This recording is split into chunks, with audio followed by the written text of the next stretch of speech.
Broadcasting from the business capital of the world, this is the Podcast Business News Network. Welcome back to the show. We are here with the president and founder, Susan Corvo herself, of Susan Corvo Redesign, LLC from Fairfield, Connecticut. Welcome back to the show. How are you? I'm great, thank you. How are you? I'm doing fantastic, thank you. I know it's cold where you are, too. You're in Connecticut. I'm in New York. Yeah.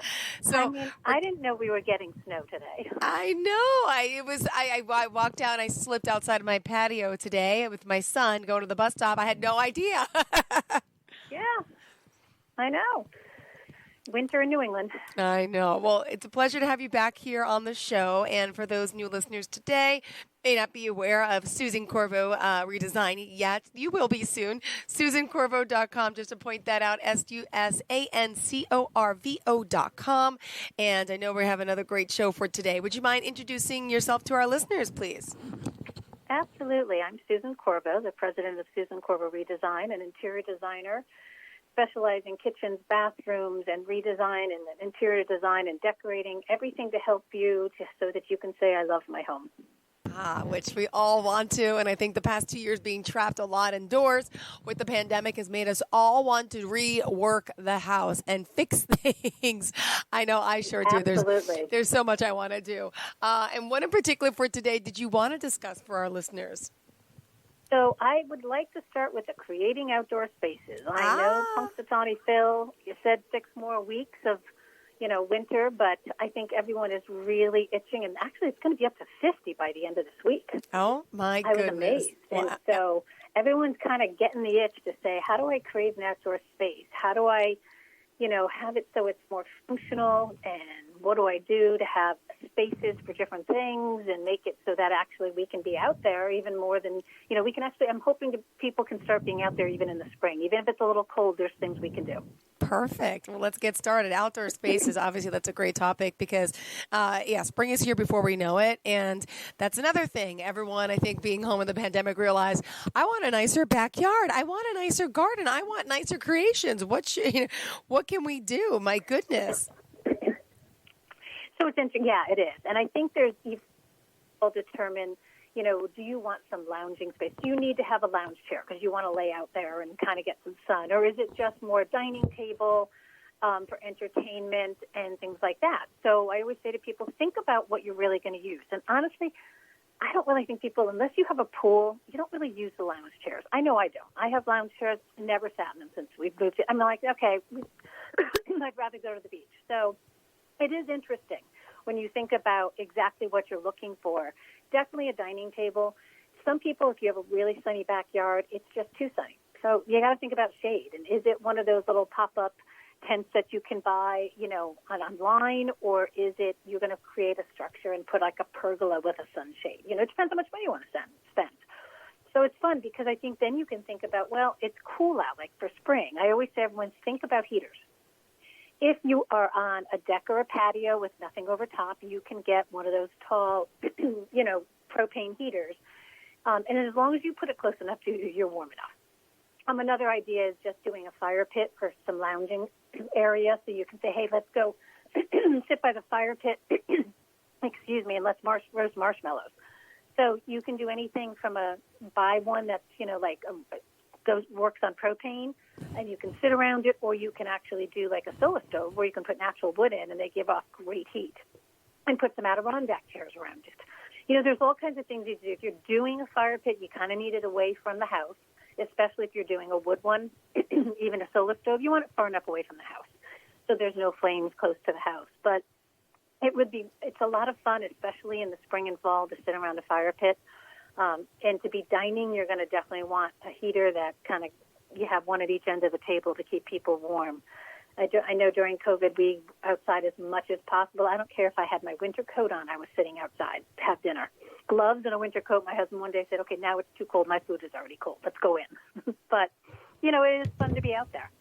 Yeah, it is. And I think it's even fun to create different areas where if you were a big entertainer for outside, even get one of those outdoor bars and set it up, so you can have some drinks and some food and put a place for it. And, it doesn't have to have a refrigerator or anything out there, but it could just be another place to serve off of. Got it. And by the way, I'm just thinking right now, because to have something, of course, that's viable for 4 seasons, a lot of people are doing those like igloo outdoor tents with some heat in there. Are you familiar with these little designs? I am, and they're so cute. They are fun. If you have the space to do one, it's really fun. I've actually done one in New York City on a rooftop patio where instead we bought a metal pergola, and so the top is metal, and we hung a heater from it and she can sit underneath it all year round. Now, it is a little windy, so we're trying to think about what we can do for sides. If you're going to use one of those igloos, it can't really be that windy where you are because they're going to blow. And those are used with a little electric heater, not with anything propane or gas. They just use electric heaters in there, and it's so much fun. And I know everything is on backorder. Everyone's calling me saying, why is everything on backorder? I'm like, yeah, it is for a little while, but I know it's coming back in the next couple months. And I always tell people, put their name on the list and get it now. But it's fun to create that type of thing for the winter or spring to go out there and that. And even if you want something more permanent, looking at a pergola that maybe has a metal top and some curtains on the sides, and you can put some space heaters in that. What would you say? That's a great alternative, too. Yeah, because then you have to deal, there's benefits and drawbacks, I guess, to both, right? Would you mind going over a little bit of that if you go for the pergola route or the more permanent route with the full roof? Yeah, so if you go for even a metal pergola that you put up yourself, it's not going to last forever, but if you spend enough on it, they're pretty good. If you want to actually create it part of your house and attach a roof, like a pergola would be attached to the house and have a sunshade, it's definitely more expensive, but it is more permanent. And usually something like that it lasts forever versus buying on Wayfair, a nice 10 by 10 pergola. But if you take care of it well enough, either one can work for you, and it depends how much space and how much you want to put into it. If you are going to do something like a pergola to your house, you want to use basically a composite wood, like AZAC. You don't want to use real wood because it's just going to rot. Mm-hmm. Those builders now just use composite stuff to build. And then you definitely want to know that you can get a sunshade on the top of it, because otherwise you're building a pergola and the sun's still going to beat on you. Yeah, absolutely. Good point. And you can even put lights. You can create, if you put up a pergola, you can do flameless outdoor candles. You can hang, they even make the chandeliers that work off of flameless candles that you can hang from the middle if you did like a little tent thing, that are really cute. You can create that mood, and they're battery operated, so it's not like you're not lighting real candles under there for safety reasons. But there's so, and if you don't have, especially when you don't have a power source, people are like, I have like one plug in my backyard. I'm like, okay, well then do candles. Yeah. Outdoor candles are so much fun. You could put them in lanterns. You can spread them all around. You could put outdoor battery-operated tea lights all over. And it just really looks cozy and quaint. And you can create an entire outdoor oasis.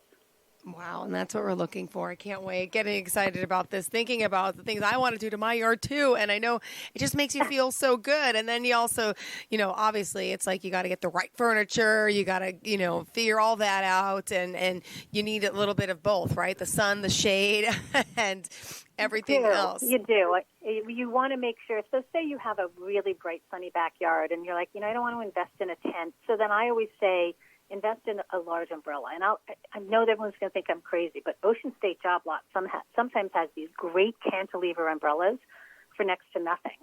So I always say, people are like, oh, they're so expensive. I'm like, not if you go to the right stores. I mean, if you can really think about shopping and bargain hunting, you can go to an Ocean State Job Lot when they buy a whole batch of stuff and get a nice big cantilevering umbrella, but can give you the shade that you want, and then have a round table or a rectangular table. You could do benches, you could do chairs. It depends on what your budget is. There's so much you can find out there. When it comes to outdoor furniture, and say you don't have room to bring it in, you want to think about something that can really stay outside. So cast iron, aluminum type furniture. If you are going to go with the teak and the wood, it does have upkeep to it. Everyone thinks, I'm just going to buy that and it's going to be great. Then 2 years later, they're like, it's ugly looking. Like, well, it needs to be cleaned. It needs to be fed. There's a lot of work to the teak that you put out there if you really want it to look well year after year. Mm-hmm. But there's other things you can get. And there's some people that love outdoor cushions, and there's some people that like, no, where do I store them? And I don't want to leave them out. I'm at the point now where I do leave mine out for the summer and let them dry in the sun, just because I'm tired of packing them away and bringing them out every time we go out there. But another great alternative is it's a faux type wicker that still dries, that's comfortable, or a sling. I mean, if you really don't want to deal with cushions, then get a sling chair, or get this faux wicker that kind of don't have to have a cushion on it. It's still comfortable to sit on without a cushion.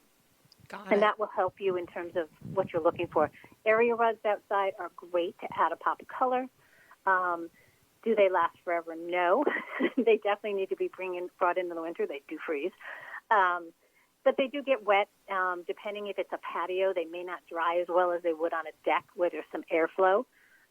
Definitely when you have them outdoors on a patio, I did that in my last house. It was just awful. It was it was soaking wet all the time. There was no airflow for it to really dry. And remember, it's under your table, so it's not getting a ton of sun when you put it under the table, so it's hard to dry. So I always caution people if they're going to put an area rug to think about, okay, is it enough sun? Is it a deck versus a patio? If it's covered, absolutely. Covered area, you can absolutely put an outdoor rug. But think about it when it's not covered. Got it. Yeah. Let me ask you this, though. My rug last year, even some say they're indoor-outdoor. Is there a better option? Is there just outdoor? Because my indoor-outdoor one, it faded so quickly, and I just don't understand how that works. Yeah. Yeah. So there is a point where you need to look at just an outdoor rug that's something called UV stabilized. Same with faux outdoor plants. People say, oh, I want to create this look that I feel like I'm in, Turks and Caicos. How do I add the palm tree and everything? Well, word to the wise, if you're going to add anything to the outdoor, it has to be UV stabilized because the sun's beating on it. And you might buy a palm tree, and my friend did, and all of a sudden she's like, wow, that looks horrible at the end of the year. But it needs to be UV stabilized, and then Nearly Natural makes a ton of UV stabilized outdoor faux plants that you can decorate with. And then even for your rug, you want it to be a polypropylene that's UV stabilized to put it out there so it does not fade. Perfect. All right. Thank you for that. Yeah. Good. And even when you get your cushions and your pillows, make sure the fabric has some sort of UV stabilization if you're going to leave it out there. Most of the sling fabrics do, and the faux wicker that you might get. But pillows and stuff, you definitely want to make sure, because otherwise you're going to look at it at the end of the summer and say, I just wasted all that money because they're just faded and look terrible. Yep, absolutely. And Susan, at this time, we got to take a quick break. Would you mind sharing the best form and all forms of contact for you? And we'll continue discussing outdoor spaces when we return. Absolutely. It's Susan at SusanCorvo.com, or you can call me at 203-536-0712. And always, you can check out my website at SusanCorvo.com and have contact information there, too. Perfect. We'll be right back with more. Is your home ready for a new look? Would you love to work with an interior designer but think it's unaffordable? I'm Susan Corvo of Susan Corvo Redesign, and with my unique approach to interior design, you can live in a beautiful, functional home. Whether you need a whole house renovation, a custom designed kitchen, or assistance just choosing paint colors and window treatments, I offer flexible plans that work for you, your budget, and timeline. A beautiful home starts with what you already have and love. Let me help you reimagine your world. Learn more at SusanCorvo.com. Hi, I'm Randy, and this is Dave. We're the founders of Bombus, the most comfortable socks in the history of feet. So comfortable, we sold and donated millions of pairs. To sell and donate a lot of socks, we became obsessed with comfort. We reinvented the sock from the ground up, adding comfort innovations along the way. It worked. People tried them, loved them, told their friends about them, helping us sell and donate millions of pairs.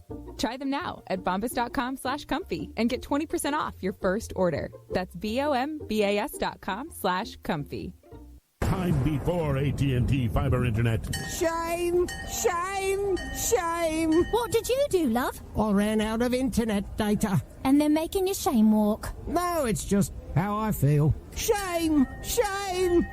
In the time after AT&T fiber internet. Nice to have unlimited internet data, right? Right.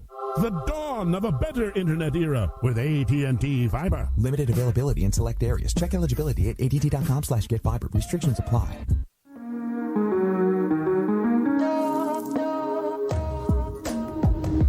Broadcasting from the business capital of the world, this is the Podcast Business News Network. We are back here with Susan Corvo again, talking about how she can help you from your kitchen, indoor spaces, outdoor spaces, moving to a home, which is here to bring you, of course, all information on how to redecorate, redesign. And today's topic is creating outdoor spaces. Welcome back. Welcome back. Thank you. All right. So one of the other comments about an outdoor space, a lot of people tell me, but I don't have any level yard. And I'm like, oh, okay. And if you're going to do a fire pit or any type of outdoor fire pit, you need something level because obviously, you need to be able to sit around it. And I always say, if there's a way, there's one area where you can even do some crushed stone, because it doesn't have to be on a patio. As long as you can have it on the grass if you really want to and you want to go sit out there. But you do want to somehow create some type of a setting for it. It could be just crushed stone. It could be some flat stones that you put out and make that area. And sometimes you do need to do a little bit of extra work, at least to make that area flat. And it's not always easy, but you look at the yard and say, where is it away from the house that I can find some area that I can put this? And you don't want it too far. Sometimes people put things way too far to the house and then they realize they don't use them because, it's just too far away. So you want to bring it in as close as you can, but safe distance if you're burning real wood. And that's one of the big things. It's fun. People say, well, I have, a deck, or how do I get planters on the deck? If I want plants, I have a deck. And you can either hang them on the railing, which is an option, or you can put raised bed planters on your deck that are self-watering even. There's tons of options like that where you can put a few, instead of hanging them off the railing, just put a few around and then put a couple pots. And you can get great self-watering pots on Wayfair that all you have to do is make sure the reservoir on the bottom is filled, and it goes for the week. And sometimes if it rains enough, you don't have to worry about it because you'll see that the reservoir is still full and you don't have to water. But having those types of fresh, real live plants on the deck really makes it look pretty, to add some flowers and some interest. And raised bed planters are really the best way to do that when you have a deck. And you can even do that if you have a patio and you want something a little taller and not have it on the ground. There's all different options. There's rectangular ones. There's round ones. There's everything you can imagine to create a beautiful oasis out there. I'm just dreaming of this warm air and this warm weather, and I have such a beautiful vision in mind of a yard. But let me ask you one thing.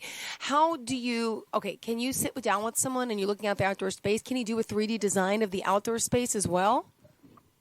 I do. Actually, I just am working for a client that I met on Sunday, and we are creating that outdoor space. We are going for them. They want to expand their patio, and I showed them how to, because in my program, I can actually put in outdoor kitchen. I can put in awnings. I could put a pergola in. I can put a patio in and show you a fire pit with Adirondack chairs around it. I can show you trees. So I can show you in a 3D design, what that outdoor space can look like when it comes to even landscaping it and making it look beautiful.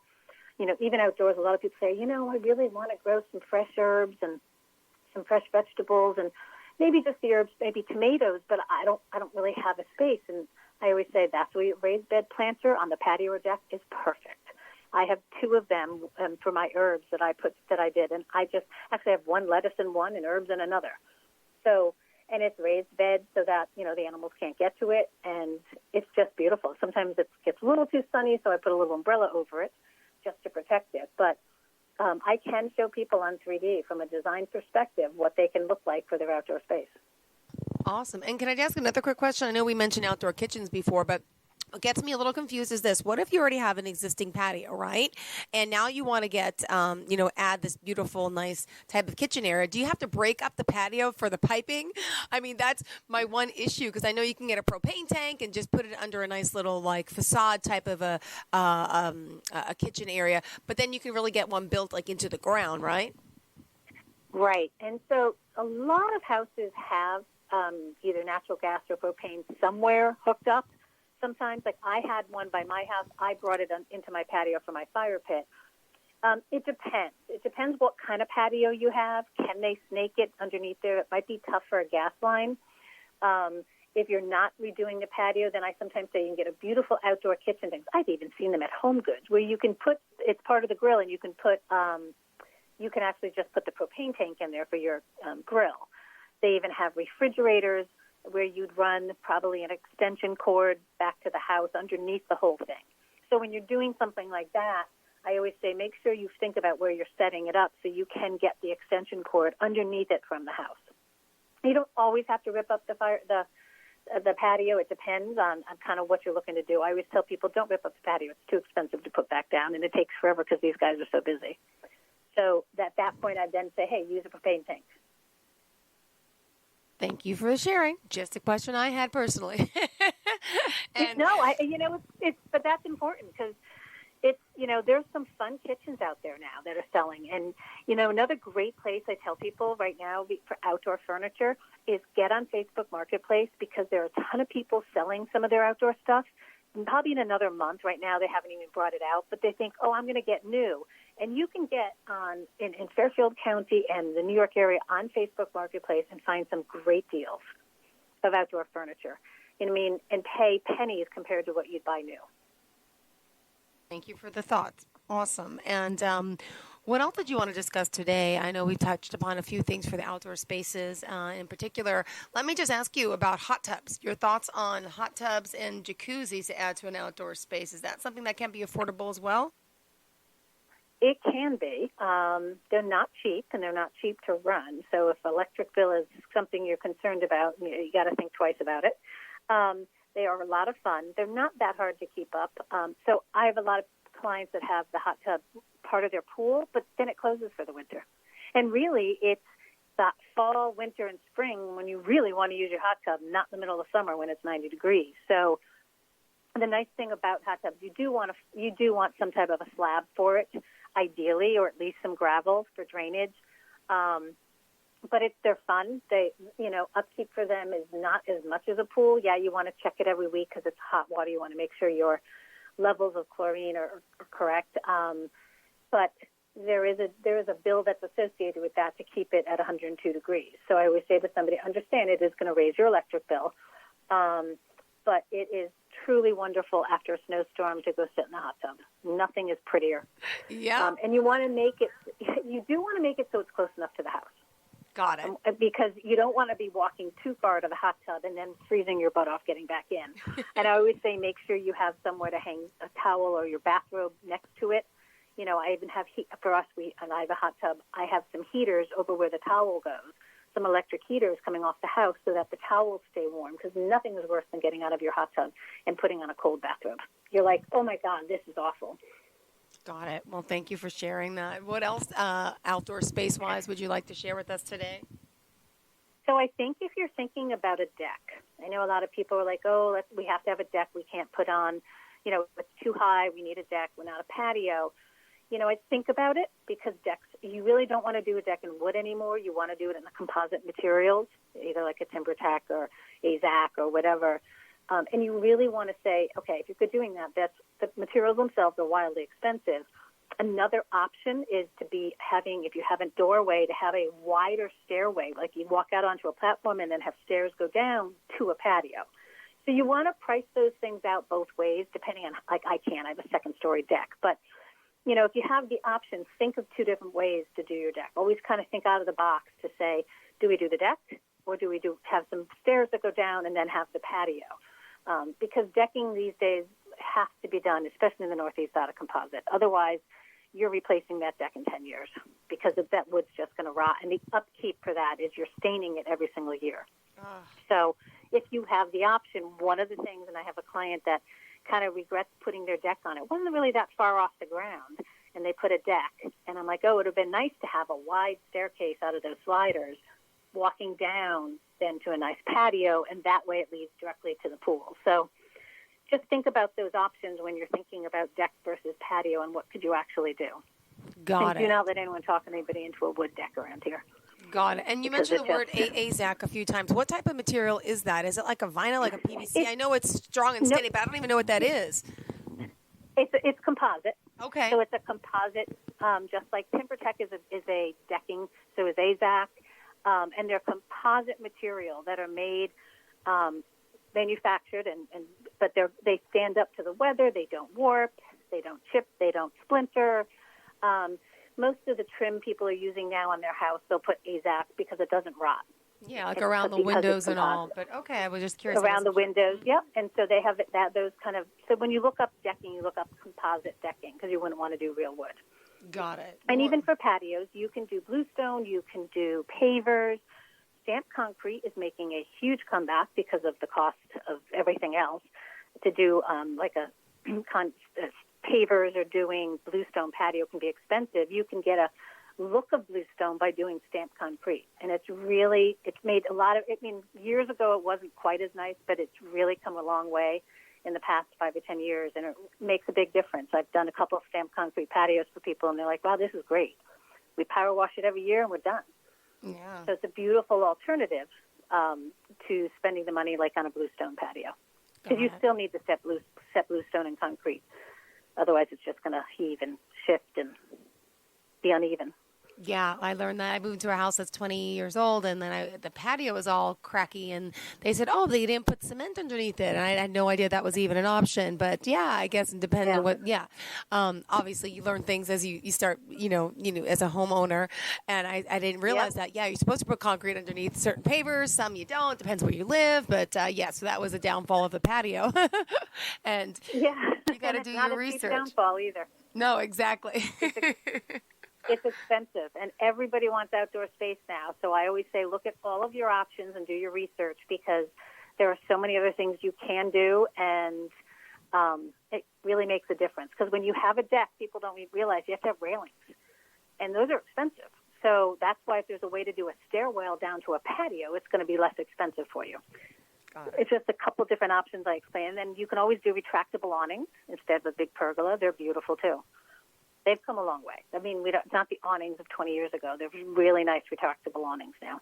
Yeah, because you definitely need to have that space to cover yourself from the sun. My goodness. And what about outdoor space as far as quick question in regards to choosing the right furniture, right? Because there's certain types of materials that are probably better than others, but a lot of people go for that wicker type look furniture nowadays. What type of material is that made out of? Or do you use aluminum? Or what are some of the, the best qualities of would you say, long-lasting types of furniture out there for outdoor patios? So definitely the aluminum is long-lasting. If you get the faux rattan wicker that's made out of a heavy-duty plastic, it lasts a long time. I mean, if you get white, it's going to get dirty. You got to power wash it. Usually I tell people to go with the darker color because you don't see as much of the dirt on it. And either one of those will last now because it's come a long way. I mean, for outdoor furniture has changed so much in the past 10 years. And anything you see now that's being selling like at Patio.com or any of these other places, it's pretty durable because you see it outside the whole time. They never take it in. They don't cover it. So when you see it sitting out there on the lot and you're like, yeah, wow, that I guess that is pretty durable.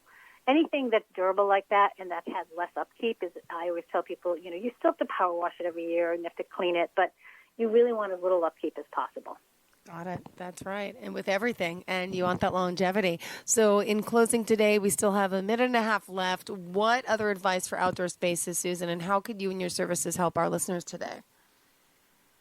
So I think just think about really how you're planning on using the space, how many people you want to sit around the space. Will you use a fire pit? Will you not use it? Do you want to invest in the hot tub? How do you want to get your shade? And then I'm great. I always tell everyone, I always do a free consultation on the phone for 20, 30 minutes. Anybody can call me, 203-536-0712.